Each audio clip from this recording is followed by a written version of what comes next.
how do you see this obesity is actually impacting them? Not only just physically, mentally, in their work, in their personal life, and how they connect with, even in terms of having a better relationship at home, at work, in their environment. See, one thing I believe and I keep saying is like we suffer more in our thoughts than in the reality. When we think about the past, maybe you are depressed. When you think about the future, you are having more anxiety, but we never live in the moment. That is one thing. And other thing is we should question to ourselves like, are we really having problems? Like compared to the billions and billions of people in this world, what are the blessings that we can count on? That is one thing.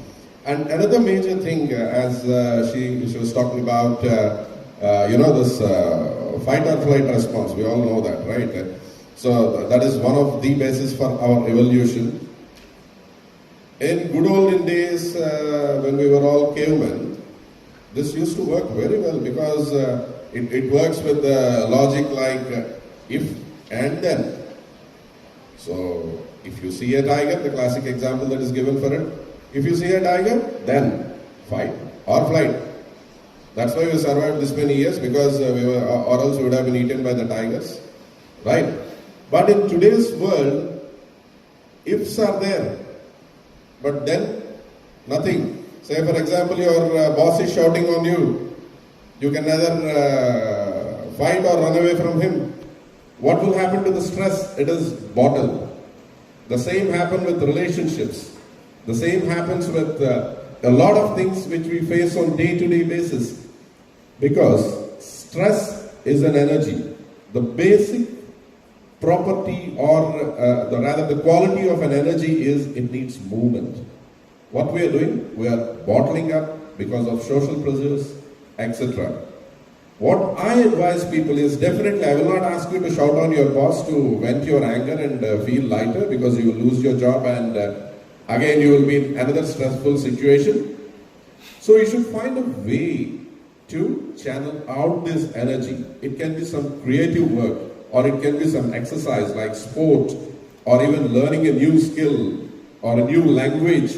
This will definitely vent out all these emotions. Yes, when the cortisol is rising, sugar will rise in the body, and to that response, insulin will rise, and the sugar will sit in the body as fat. This is from a fat accumulation perspective. And the other thing is, you will have brain fog, where you cannot function well, and you are very tired. You cannot go from one meal to the other without snacking. You forget even to drink water, which is also another thing. So these are all multiple factors, but see, all complicated problems need not have complicated solutions.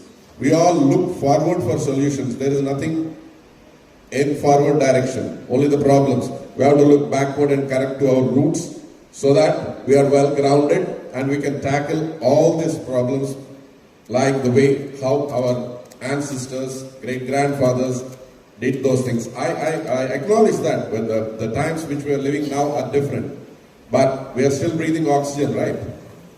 We cannot say that there are modern times we don't want to breathe oxygen, I want to breathe in a separate gas which is special to me. No. The fundamentals are the same. We need to embrace.